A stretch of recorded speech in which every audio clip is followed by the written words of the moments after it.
Hello, everyone, and welcome to the Tavern. I'm the Dapper Bard, and today I am talking about another convention adventure. This time I'm going to be discussing Los Angeles Comic-Con 2024. This is an interesting one for me because I showed up at the very first event they did back when this show was called Comikaze, or as my friends and I called it, Comikaze. It was in one hall. Now, they had a whole load of booths, vendors, artists, a stage for some programming, and I believe this is the convention where not only did I have my moment of walking past the actor who played Harry Kim and going, "Holy crap, it's Harry Kim!" which was hyper embarrassing. I got so embarrassed by just yelling that I just turned and walked the other direction. But the second year of it, I believe, is where I first met Lloyd Kaufman. So this convention has some importance to me. It is amazing just how much this convention exploded over the years. It has become so large you would never believe that this began as a one-hall convention. However, this year, due to some personal things going on, I was only able to attend for one day, and that was the day where I was running my panels. So I won't be able to cover every little aspect of the weekend, but I can still give you a general idea of whether or not you would like to attend next year's LA Comic-Con. The one thing I'll say about registration is even on the final day of the con, there was still a little bit of a line, which means there was still enough interest amongst people to show up even on the last day of a con, which can oftentimes be rare. The one other thing that was really nice is that the staff was very helpful. As a visually impaired person, it can sometimes be hard to find the right direction, especially if someone just vaguely points. It was really nice to have that assist, and I got the feeling that no one was really having an issue getting their badge and getting to where they're supposed to go. So I do appreciate that, because registration staff oftentimes doesn't get their due, considering the insane amount of work they have to go through. Well, let's begin with one of the big draws of this event, the vendor hall. The vendor hall is huge. There are a ton of booths sporting everything from toys to clothes to comics, obviously, and you're most certainly going to find something that catches your interest while exploring the dealer hall. Not only that, but the dealer hall has seating on both sides of the area, so that if you want to have lunch, you want to take a break, there's actually a place to sit down. They also have the convention food service there as well.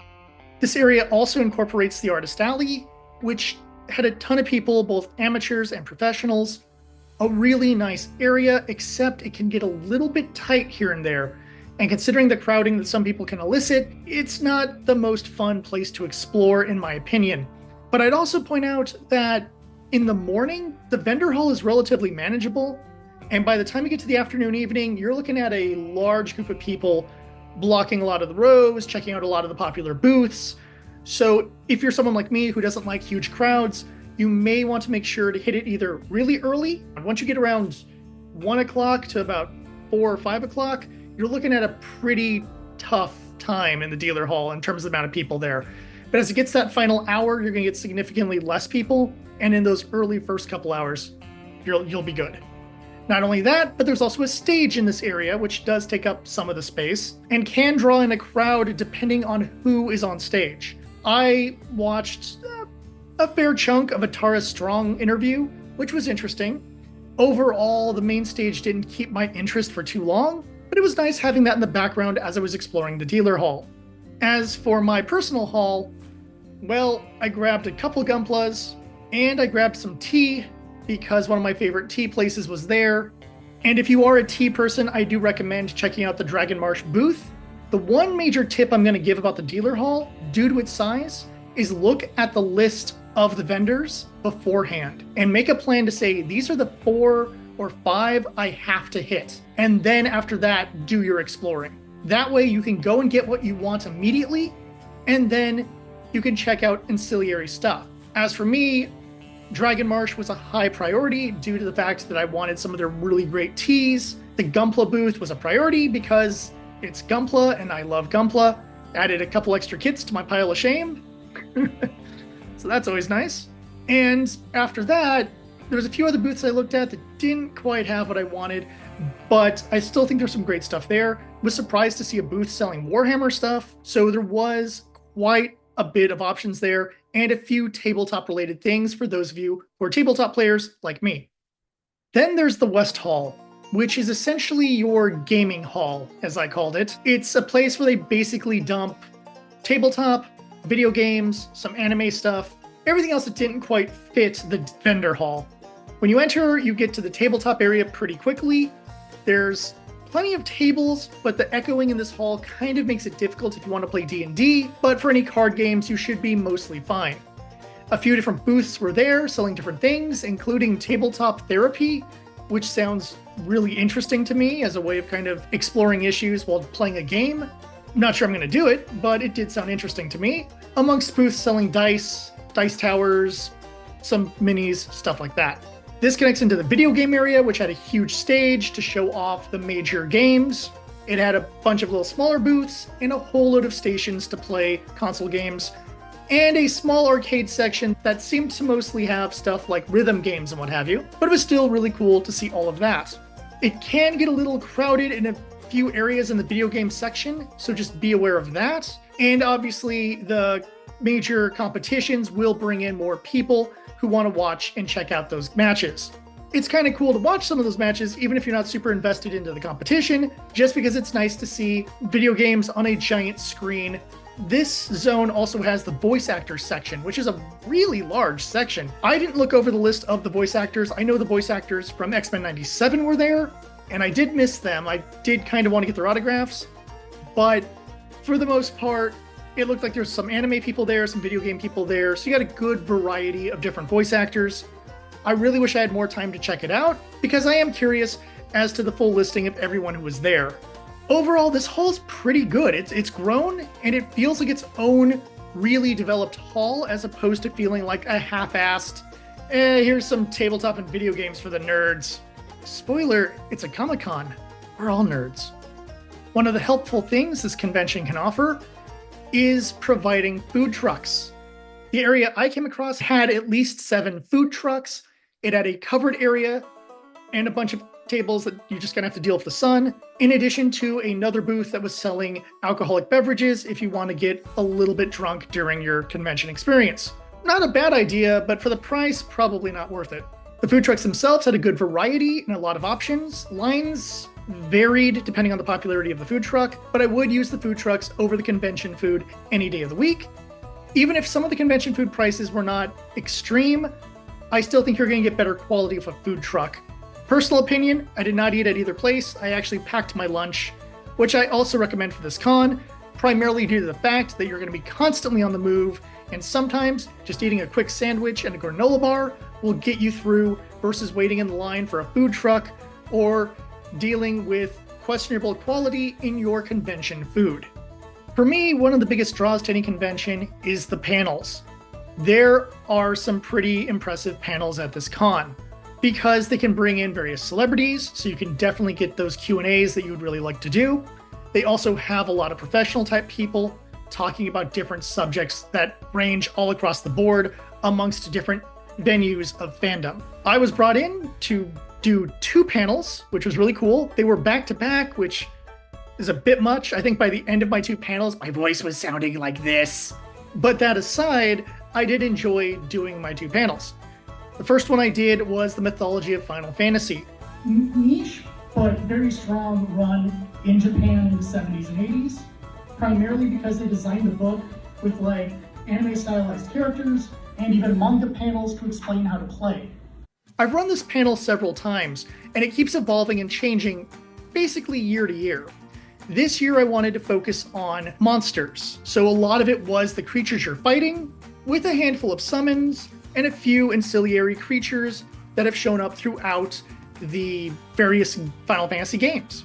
The gods wanted to take power from her parents, killed her mate, and so she gave birth to all the monsters of the world to destroy the gods, and eventually she was slain by Marduk, god of storms, and so pretty cool. The multi-headed dragon design here, however, is the design of Tiamat from Dungeons & Dragons, the multi-headed dragon queen of evil dragons. Because apparently Gary Gygax saw the name Tiamat and thought it was cool. And there's another thing out of another dragon out of Babylonian myth we will get to that I believe Gygax also just thought the name was cool. Generally, I like running this panel. It's pretty fun, and I had a really big audience. I was quite surprised by that. My room looked like it was getting near full, which was great, because that shows that this panel is popular, and it's probably going to be back next year in case you missed it.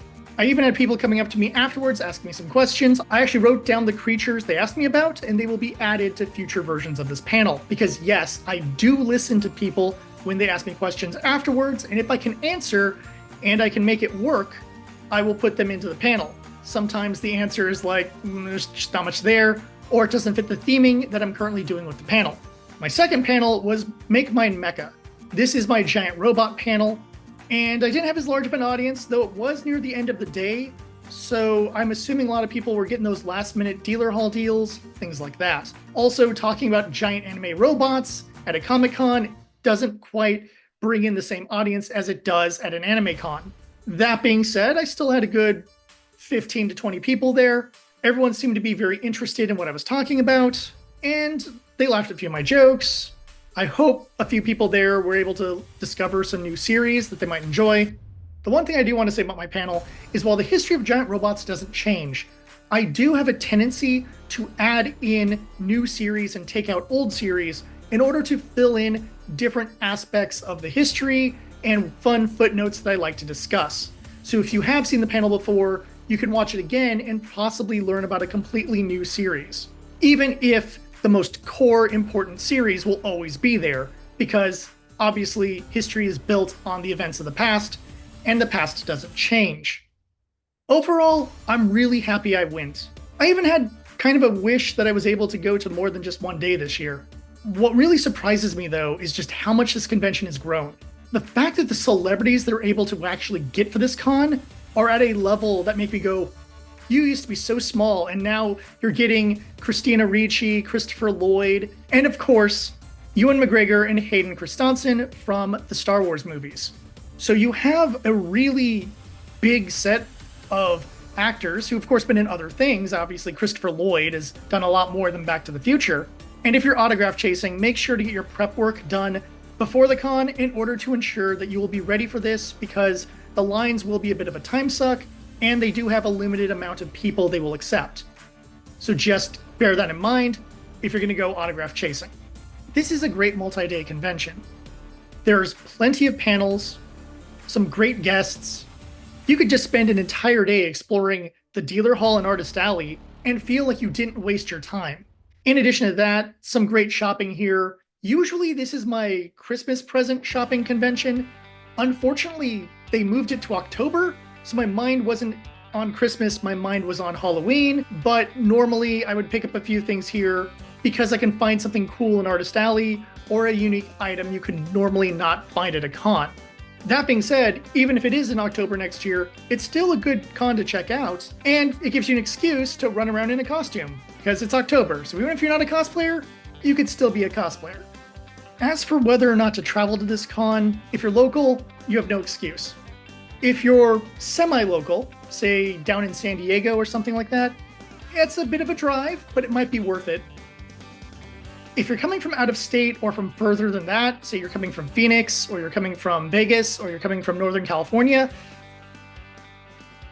if you intend to do some autograph chasing, this might be your only chance to meet some of those actors. But if you're going to do that, you've got to understand what the cost is going to be. Hotels in LA are not cheap. Food in LA is not cheap. Nothing in LA is cheap. And personally, I don't like getting in and out of the LA Convention Center. It's kind of a maze and traffic is a nightmare. That being said, if actors from a specific movie or series you love are going to be there, you might want to take the chance on this. Just make sure you budget accordingly.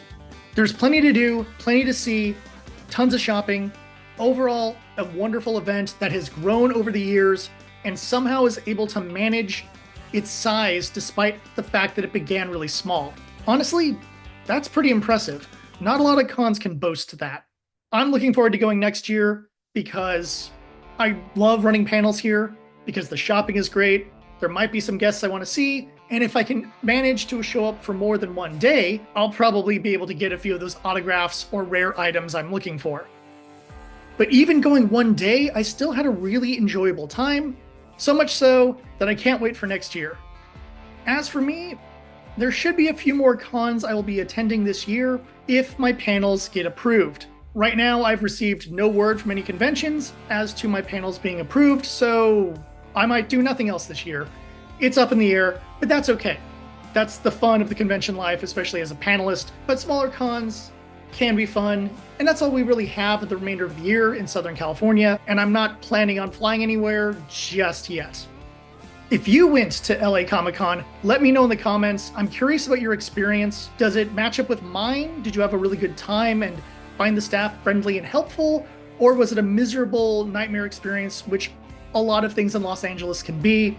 So just let me know and we can get the conversation started. Until next time, thank you for watching. Please look forward to more convention videos, more Battletech videos, and more of my random thoughts about tabletop and more right here on the channel. So if you haven't liked and subscribed, please do so. Until next time, remember, I'll see you at the tavern.